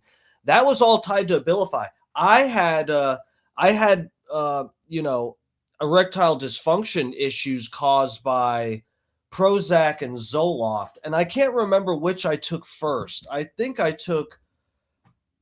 want to say I took Zoloft first, and then Prozac after, and then Wellbutrin, I know what was the last one that they ended up stacking the Abilify with that, and that's after that I got off of all of it and did LSD on a beach. I was kicked out of my house and didn't have access to my medication. Then I went and did some LSD, and I realized like I didn't need to take them anymore. And then I just stopped. It was probably not really safe, but yeah, it's like she talked about cold turkey. It really isn't safe. I felt a little weird for a while. But yeah, I think the psychedelics definitely helped. But what was I getting into? Fuck, I forgot. And that can happen from short-term use to... Oh yeah, so the erectile dysfunction. Yeah, dude. So I don't remember which one caused it worse first, because I don't remember the exact order of the medications, but I remember, so it started off, this was the craziest shit, guys. So, and remember, I'm a teenager. Like, when you're in high school, you're a teenager, you're learning about your sexuality and sort of figuring yourself out and whatever. That is like probably the worst time to be going through any of this. Like, it would be, if you're going to go through like erectile dysfunction stuff that's caused by medication that you can possibly get over, it'd be better to go through that like in your 20s maybe, or something, right? Because it adds less confusion and less complications. You're not in a developmental stage, or maybe in your 30s, I'd say is better. Men are still developing in their 20s, I guess, but in probably the cissexual sense. But anyway, yeah, dude, I had erectile dysfunction really bad. So what happened first? How did it go? It was like, so at first, I forget again if it was Zoloft or Prozac, but one of them made it to where I couldn't orgasm. Okay. One of them made it to where like it was like really difficult to, and I could seriously, I could be going for like, you know, over 30 minutes, 45 minutes and just couldn't finish, you know, and would be trying to and just like couldn't. You know, I can go for 30 minutes or so. But I you know, I can finish really quickly if I want to. Uh you know, I don't know if that's too much information, but anyway, I'm a lot better in this category now. I don't have issues like this anymore. But yeah, I used to not be able to finish. That was the first issue I had. Then I switched to whichever one I took second, and then it made it to where that block that I had from the first medication that made it hard for me to finish, that blockage was gone. So then it made it to where I, number one, could like barely get erect. And then also I would pretty much finish like, you know, within a minute of getting erect, not even, you know, it was like, it was crazy. It was crazy. And just like, you know, humiliating. And like I said, you're like a teenager. You don't want to be going through this shit when you're a teenager. And then I switched, I went to Abilify, and they were pretty much like, oh, you know, and I even asked the doctors, I was like, is there something like you can help me with to like, to make it to where that doesn't happen or whatever? They're pretty much like, you just got to figure it out yourself. They pretty much told me to edge. I swear to God, guys, I swear they pretty much told me, the doctor, and it was a pediatric doctor, because like I said, I was like in high school, and the doctor pretty much was like, you know, you just gotta figure that out, you know, edge. I swear to God, he didn't say edge, but he basically told me, was like, you got to just try to like, you know, get erect and not finish, and then and stay erect and try to push it as, you know, longer and longer each time and see whatever. And I was just like, you got to be fucking kidding me. Some people of these medications. But I'm good to go now, guys. Believe me, I'm good to go. I wake up with morning wood almost every day. Like I can go for like 30 minutes, like I said. I could go for 5 minutes if I want. Like I'm knock on wood, no pun intended. I'm good to go right now. Finasteride one of them, SSRIs, any medication that can I got good blood flow down there. Like I'm good. cause things like that, akathisia, PSSD, that level of suffering is evil, I think. I do think our family has been attacked spiritually, because I cannot understand the level of suffering that I've been through, let alone my dad's been through, and my whole family, without it making more sense through a spiritual lens. So thank God I'm a Christian. Anyway, away from the spiritual part. So this is the association between CIRS, chronic inflammatory response syndrome, or basically mold-induced illness, ketogenic diets, like the carnivore diet, and psych med-induced neurological injury. How do they connect together? Mitochondria. Mold causes mitochondria to hibernate to protect themselves and shut down, which causes this weird array of symptoms I talked about. Psych meds cause mitochondrial dysfunction. I've linked the papers that manifest as a neurological injury. And a ketogenic diet gives mitochondria an alternate fuel that helps them heal and helps them Guys, maybe we'll look into this another day. I got to switch topics very soon because I got to get out of here soon. work, which is why it's so massively useful and why we're just eating meat. I'm going to put this video out. People are going to tell me I'm reaching, but this is now well-established research. Mitochondrial dysfunction research is blowing up right now. I'm going to talk about it more on my podcast because it's promising. It's really promising, and understanding what's wrong is really the only way to figure out health problems. Like I said, there are papers linked below, so you don't have to just take my word for it. And I would have made this video shorter, but I wanted to address everything I could. In a fit of frustration and anger at this situation and how unfair it is, I put a website together that I linked below called prescribed-harm.com, which goes into the research about psychiatric medications and what they're doing to people. And if you're watching this video and have been injured by these medications, you can write your story on that website too, and I'll post it. Or maybe that website will be useful to explain to family members what's going on, or doctors who don't usually know what's going on, or leave a comment below to show people this isn't uncommon. These injured people are so hurt, like I said, that they can't usually have their story told because they're just trying to survive. And they're basically disabled and traumatized and gaslit and misdiagnosed. I'm going to be jumping up and down for a while, probably until this is dealt with properly, about the dangers these medications produce, until things are changed, or at least until it's common knowledge that people need to be aware of this before they start the medication. Pharmaceutical companies Get Joe Rogan to tell Donald Trump. rename these neurological injuries and psych med side effects and use language to hide the symptoms. Like there's malevolence here too. Like calling akathisia restlessness may cause restlessness. Calling akathisia restlessness makes me want to hurt people. And maybe that's pregnancy hormones talking, but it's criminal really. There are no long-term studies on these medications, yet most people take them for more than 5 years and are told that they're safe, or at least safer than their original medical issue. Sean Riggles, the micro machines are back. Yeah, what's up, bro? Actually, there's one long-term study, and you know what it shows? That 60% of people have a recurrence of symptoms. That's what they got from the study, and need to go back on the medication. You know what's stupid about that? They don't differentiate between recurrence and withdrawal. And withdrawal is almost always misdiagnosed as recurrence, even though the array of symptoms with withdrawal is generally way more severe and includes pain syndromes and sensitivities and new symptoms. They're just like, well, you just got worse. Nope. The industry is so crooked. It's a travesty that now that there's actual solid research linking ketogenic diets to improving mental disorders, treating them, giving the brain the energy that it needs to not be sick. I linked metabolicminds.com below, which is a great site about ketogenic diets and mental illnesses, run by scientists. And that diet, or the carnivore diet, should be first-line treatment for mental illness, given they will work and actually treat the energy deficiency that's causing mental illness, but especially because these psych medications cause mitochondrial dysfunction long-term that manifests as a neurological injury and is very difficult, if not impossible, to treat without time and lifestyle interventions like ketogenic diet, sun, sleep, no stress, like serious stress regulation. So to end this rant, and apologies, I can see it's been 33 minutes, but I really did want to cover everything because it's a lot. So prayers are much appreciated still. And all this suffering, we hope, leads to more awareness so other people can avoid this. Withdrawal is a silly name for what happens to people, because withdrawal should be solved by the original medication, right? If you're in withdrawal, you go back on the original medication. You're not in withdrawal anymore. All your symptoms go away. That's not what happens here. This is a neurological injury. I don't want to promise another update. I'm grumpy and pregnant, and I don't want to be on the hook publicly for another update. I don't want to talk about it. I'm going to talk about mitochondrial dysfunction and psych med, this travesty of psych med injuries.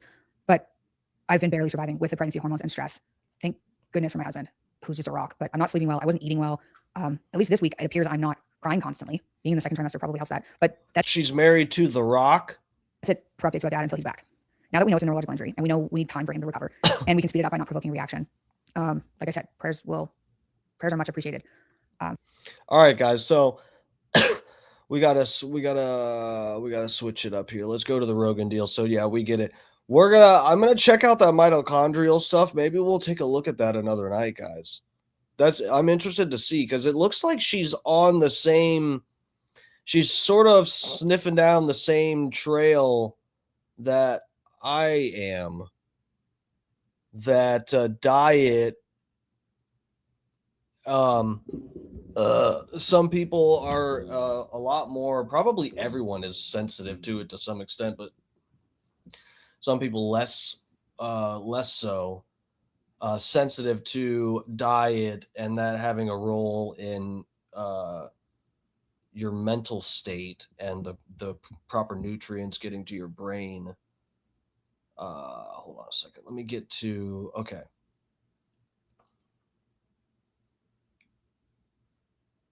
So the Ibogaine deal.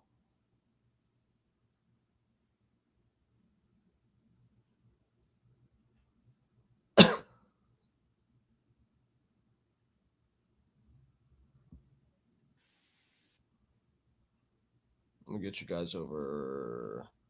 Or wait, did that have you? No, it went to a different. Okay. Hold on, let me fix this. StreamYard. I got to show you guys the picture I took of the display and what it does on here. So ridiculous. Okay. So here we go. This is this person's post. Tweet here. Joe Rogan is pushing Ibogaine like an addiction cure, but it's not FDA approved and the evidence is extremely weak. I don't know, guys. We'll see about that. What is well documented about it? QT prolongation, cardiac arrhythmias, and death. So yeah, some people have been injured by Ibogaine. That is true. But, I wonder what this person has said about certain pharmaceutical treatments. It's probably really loose standards with that. Anyway, here we go. I want to tell everybody how this happened. I sent President Trump some information. We have a gigantic opiate problem in this country, obviously. In 2024, more than 80,000 people died of overdoses. It's a horrible number. And there's more than 5 million people that are addicted to opiates right now in this country. With one dose of Ibogaine, more than 80% of people are free of that addiction. With 2 doses, it's more than 90%. I sent him. So yeah, if you're someone who's listened to a lot of Rogan's podcast, or you're someone who's like familiar with psychedelics, you probably know about Ibogaine. And Ibogaine isn't so much like it's associated with psychedelics, but it's not like I can't remember. I don't think Ibogaine really gives you like a psychedelic experience. It's more of, it's almost like an ordeal poison, which it's like it puts you in probably something like a psychedelic state, but it's not so much like the patterns and euphoria and hallucinations. It's like sort of a crazy trip that lasts a few hours, and when you come out of it, you're no longer or is it like a day? I forget. It's been a while since I've looked into Ibogaine because, guys, I'm not on any drugs that I'm like struggling to get off of. You know, this isn't something I'm that familiar with. But this is something I've sort of heard about, being that it's associated with psychedelics and stuff. Let's take a look at some stuff about it, because I saved some clips with some people that were on Rogan's discussing it. But yes, Ibogaine is a treatment that seems to get people off of hard drugs. I think it works for like not just opiates, but like meth and alcohol and all kinds of other drugs. And anyway, let's take a look here. Let's finish listening to this. 90%. I sent him that information. The text message came back, sounds great. Do you want FDA approval? Let's do it. It was literally that quick. Yeah, the trip on Ibogaine is supposed to be horrible. Yeah, that's what I feel like. I remember that. Like, it's sort of like, it's like an ordeal poison almost. Like like a regular psychedelic, arguably, even though some people have bad trips, it's like euphoric and you have patterns, and it's sort of like objectively like a kind of cool experience. But even though it can turn dark, Ibogaine is, I think, more objectively like a bad trip. These drugs are illegal not because they're harmful. They're illegal because of the 1970 Controlled Substances Act that was passed by the Richard Nixon administration. They did it to target the civil rights movement and the anti-war movement. It's not because these drugs harm people. And for 56 years, we've lived under those terrible conditions. We're free of that now. We're free of that now. Thanks to all these people. So he signed it. Trump signed it. They're like, this is a go. That we see next to me, and thanks to President Trump.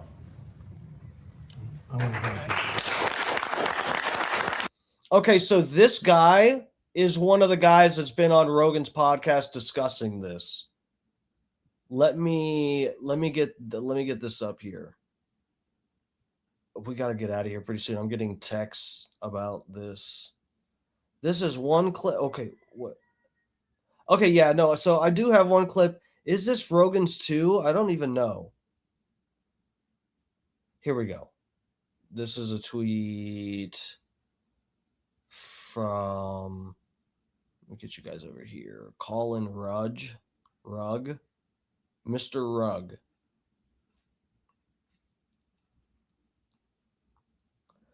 President Trump signs order allowing psychedelic drug research to treat mental health disorders in the Oval Office with Joe Rogan. Joined with them was Americans for Ibogaine CEO Brian Hubbard. So yeah, that's who that guy is. Ibogaine is a plant-based psychoactive compound that has been used to treat people with drug addictions, traumatic brain injuries, and other issues, according to Stanford Medicine. Hubbard has previously discussed the treatment on podcasts, including the Joe Rogan Experience. We've got three attributes that we're working with here. This is a revolutionary opportunity for us because Ibogaine does three things. I would explain the physiology in terms of the way in which it literally, within 48 hours, will resolve physiological substance dependence for 80% of folks who take it but one time. That goes to 9. Yeah, so guys, I think the trip lasts for like a day or something, right? 87% when they do it with a booster dose. As I said, second thing that it We're doing boosters with this too? Hell yeah. does is it restores an individual's sense of ownership over self. If they have lived lives of compulsion where they are driven by those things that imprison them, on the other side of the Ibogaine experience, they recognize that they have ownership of self and future, and that future will be defined by choices rather than driven by compulsion. And that is fundamental and integral to recreating a viable existence. Then I would say, but finally, and most importantly, and Aubrey, I would say this to the most religiously Bible-believing, thumping person that you could find. I would say, finally, and most importantly, many individuals who have an Ibogaine experience come away with a concrete affirmation and knowledge that they are a spiritual being made in the image of an almighty creator whose essence is pure and unconditional love for them, and that they have a unique and special purpose to achieve with their life. And as I would say those words, I would recognize that this divine emancipation medication is able to deliver a human being what I was given by my papas in childhood. Ibogaine has the unique ability to restore the brain's dopamine and serotonin production to its pre-opioid exposure levels within 36 to 48 hours, thereby fully resolving physiological opioid dependence. Dude, if the data on that is rock solid, that is crazy. That is actually crazy. With a single administration for 80% of individuals the first time. That number goes to 97% with a second supportive dose. Ooh, you don't want to have to get that second one, though, I bet. Ooh, shit. Oh, man. I bet you go through that second one and you say, yeah, no, it worked. It worked. I'm good. Oh, fuck. It is extraordinary, especially when we consider the outcomes that are produced by our existing treatment system. Its applications haven't just been successful when it comes to opioid dependency. It is the only known substance to successfully treat meth dependency. And when we consider that the current street economy, the prevailing combination is fentanyl and meth, there is no more compelling circumstance to demand the accelerated development of this therapeutic than the current reality of drug dependency and death in America. The risk comes with misadministration. There is a significant cardiac risk which accompanies Ibogaine. It has the propensity. Okay, so look, the person that reposted the Trump Rogan clip said, oh, what about the cardiac problems and stuff? Which, guys, you know, I was they said I had like a cardiac issue when I was on those medications or whatever. I did an EKG at the doctor's. She said I was fine, but yeah, like recently when I went because I had my little health scare, but so I would be probably a bad candidate for Ibogaine, but yeah, this guy's admitting to the possible risk of heart complications or whatever. This guy that retweeted the clip acted like that's some secret that they haven't acknowledged or something. Meanwhile, regular medication that people take give them heart failure and shit all the time. Every month there's a new FDA approved drug that gets recalled or taken off the market because it looks like our short-term studies didn't find this data that shows long-term use causes X, Y, and Z. Wow, didn't see that coming, guys. You know, every month it's a new medication that they approved gets removed because it fucks people up. And this guy that had retweeted and tried to paint it negative is like, oh, what about the cardiac arrhythmias? As if every FDA approved drug doesn't have side effects. Good stuff. To prolong the beats between the heart, or what is called prolonged QT interval. The fancy word for it is Torsades syndrome. If an individual is given Ibogaine improperly, it will slow and stop their heart and they will die. Ooh, that's bad. This is a very serious medication, and it must at all times be administered by a medical professional with a background in interventional cardiology, supported by a nursing team that can deliver the administration. So they're trying to be responsible if it goes out of whack. They're trying to be responsible about it. Well, at least this guy is. He's speaking responsible. Let me see what other clips we got here. Oh God, that scares me. Ooh, yeah, no, I'm not doing Ibogaine. I think I'm good. Hubbard, is this okay? What the? Hold on, let me go back to.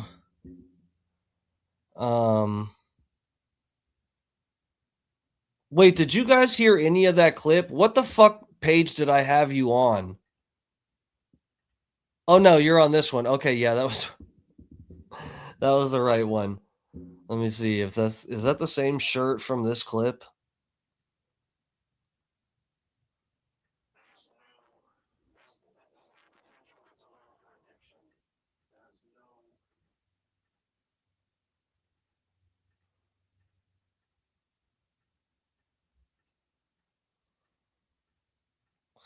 Here, let me get yeah, this isn't the same clip. So yeah, let me bring this up. This is a different one. This is from this guy on Rogan's podcast. I got to get out of here relatively soon, guys.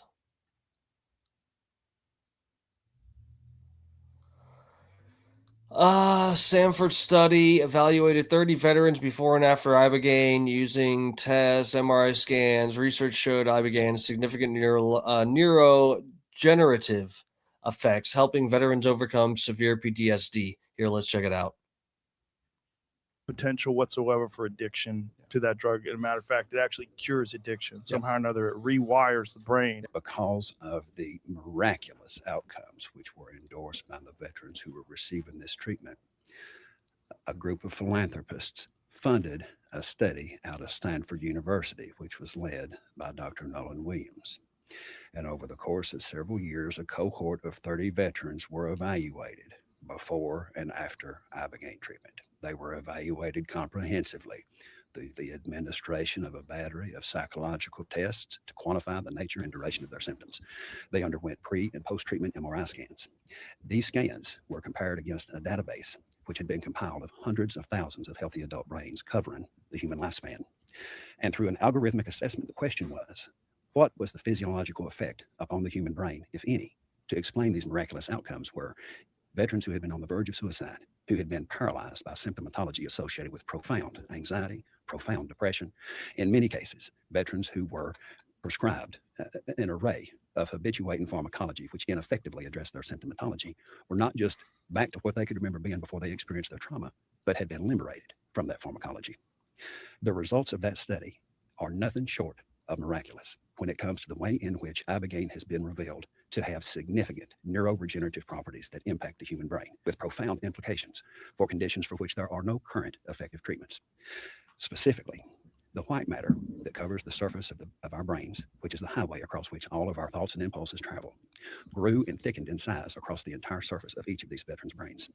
The centers of the brain responsible for emotional regulation and executive functioning grew in size. The average reversal of brain age among this cohort of 30 veterans was 1.5 years, with the top 5 among that cohort seeing a reversal of brain age of almost 5 years. Damn.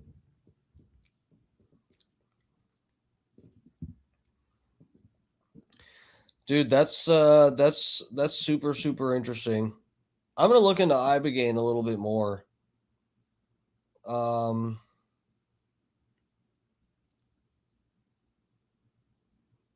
Here's another guy that's on Rogan's talking about Ibogaine and getting over opioid. Yeah, opioid addiction. Here we go.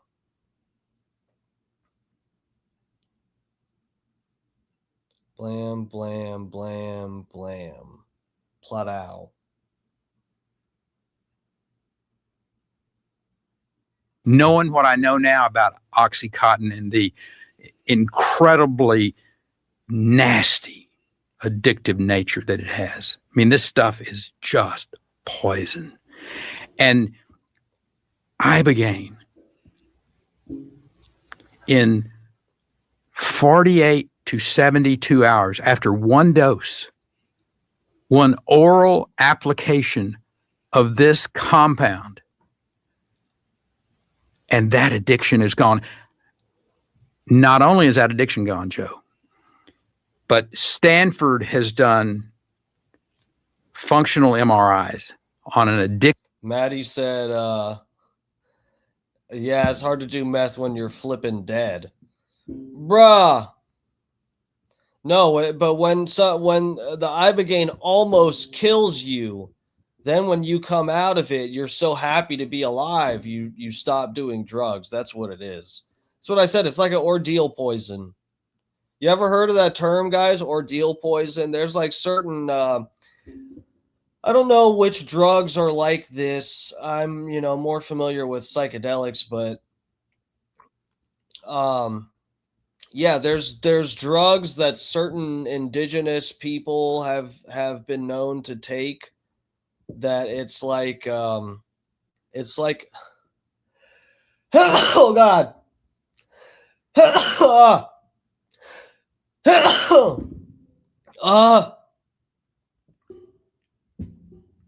It's like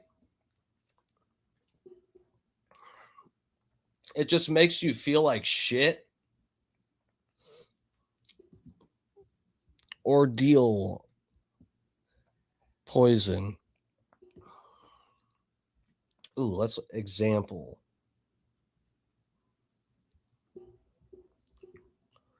Here we go. Let's get you guys over here. I only know about this because of Terrence McKenna, but yeah, ordeal poisons. It's like it's same. It's basically the same motive, or what it's the same outcome you're looking for with like a good psychedelic trip, that when it's over you feel better. But an ordeal poison is a different route to get there, basically, without a psychedelic trip. And basically, there's some cultures that have used them like that. Here, let's read this. Ordeal poisons are toxic substances historically used in trial by ordeal rituals to determine guilt or innocence. Oh, what? Based on the belief that a divine power would protect the innocent from dying, common examples include. So this is a different example, or a different definition. For judgment of crimes, Terrence used a different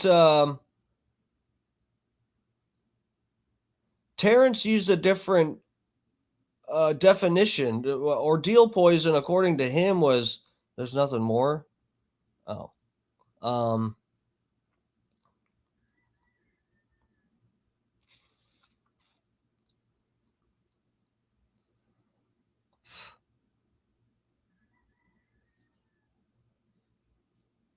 Here, let's go to, I got to get off here in a second. Let's go back to, where did I have you guys at? We were listening to this guy. I'm going to look for a different video with Terrence talking about it.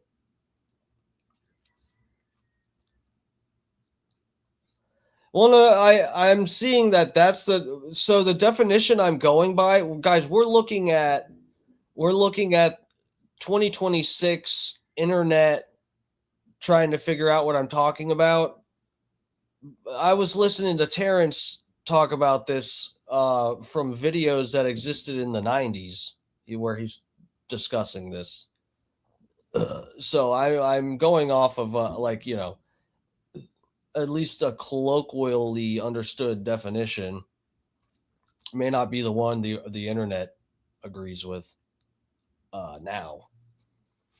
Hey, let me get you guys back over here because I'm going to look for this clip. Hold on. Plot out. Oh, wait, is this it? No, this one? Yes. Addicted opioid brain, and then treatment with Ibogaine.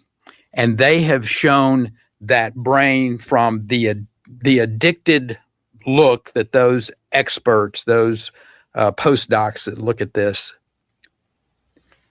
to a normal brain scan in 72 hours. If you were to go through the normal process of healing yourself of opioid addiction through an abstinence program, it would take you 18 months. And there are very few, I'm going to say single-digit people that are successful in being able to do that. But think about that. We got a compound here that has the ability to heal people of opioid addiction in 48 to 72 hours. And we're not doing everything that we can in our power to make that available. I mean, what the hell's wrong with us? How bad you got to hate people to not make that available? And with 2 doses, it's even more spectacular. 98%. That is amazing. 98%. That is truly amazing. There's nothing even remotely like it with standard practice addiction therapy. Nothing. Okay, so I did find so again, I guess people are using the terms differently than Terrence. That's the only reference I have for this, but I do remember this was either on Vice or something. So But this is an example of what I'm talking about. So let me go down here so you can read this a little better. Blam. Indigenous Amazonian tribes, including the Matses, Marubo, Kashinawa, and Yawanawe, use a poison known as kambo, derived from the poisonous secretions of the giant monkey frog, to heal or cleanse the body. Shamans burn the skin and apply the secretions, which cause intense purging to treat infections, increase stamina, and expel bad energy. So purging, it causes you to vomit and stuff. Have you guys seen this? This one was on like or that guy Hamilton Morris, right? That guy that does all the crazy substances and reports on it. He did this, or somebody. I watched somebody like that went to one of these tribes and they caught the frog and got the secretions off it, and then they poked him like a few times. I forget if they did scratch him or burn him or something to already break the skin. I think they just poked him with it a few times. And then it makes you get all sweaty and feel real, like not intoxicated in a good way, but like intoxicated in like a poisoned kind of way. And you vomit and go through a terrible experience for a few hours, and then after it you feel like a lot better, and it's supposed to heal you.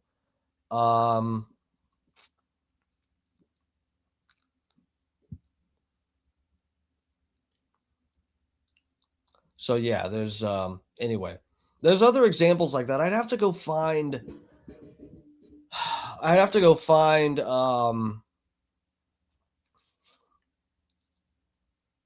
the Terrence part where he gives other examples of this, because now I'm not, there's actual oral drugs I know, and like I feel like there was, maybe I'm thinking of the Hawaiian baby wood rose or something. I don't remember. There's something, I thought there was an oral drug that's a plant or seeds or something that some culture of people took that it would actually poison them. I think it was actually Indians, Native Americans or something, but maybe I'm crazy. I might be off here. Well, who's a toad licking? Thomas Gilson, it's like toad licking. Yeah, so it's no telling where that reference came from, the toad licking deal, like what the original source for that is, why people think that licking a toad will get you fucked up. But so there's the Cambo thing or whatever that we just talked about, the Kimbo slice, where you get the toad, the poisonous frog of venom, and then you poke yourself or apply a little bit that gets into your skin, and then it makes you sick. But that's DMT also, dude. Thomas Gilson, the toad licking deal, a lot of people think that is the source of that, because there's bufo toads. There's a couple different kinds of them. The ones we have here in Florida are called Bufo marinus, and they don't have DMT in the poison. It's like a different kind of secretion. But the Bufo alvarius, which is like the Colorado river toad, if I'm not mistaken, those are the ones, those have DMT in the secretion of the toad. So the poison sacs on its back, and you secrete it onto like a piece of glass and you let it dry, and then you can smoke that. I forget which type it is, if it's 5-MeO DMT or if it's the other one, I forget, but it's some form of DMT that's in the toad secretions. So that's, but you don't lick it. You have to secrete it and then smoke it afterwards. That's how you use it. No, I'm not telling you to do that. I'm not telling anyone to do that. I've never done that. So I'm definitely not saying that. So there's a bunch of different shit I wanted to get into tonight, but I think Scott's hopping on soon. And also I got to get out of here to meet for dinner. So yeah, guys, I'm going to run. This has been Dark Times with Dark Matt Steve. We're going to revisit some of these topics probably again very soon. And, but yeah, Ibogaine, I'm very interested to see what happens with that. I'm interested. And I think that should be something that's available to some people if they want to try it.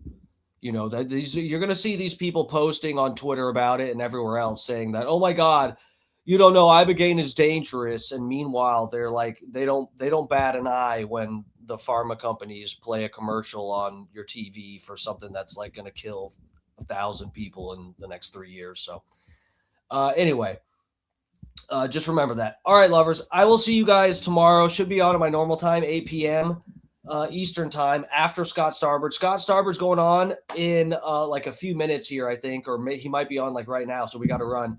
But yeah, my buddy is like out of town again. So yeah, we might be doing some, more full later streams. We'll see about it here, guys. So lovers, I'll catch you guys tomorrow, 8 p.m. Eastern time. We also got the _fat_pig who's doing the pig pen, I think, tomorrow at 3:30 p.m. Eastern time. And then also Alex Stein, 11 p.m. Eastern time over on the Real America's Voice channel on YouTube. So I'll see you all in those chats over there. I'll be slutting it up. All right, lovers. Love ya.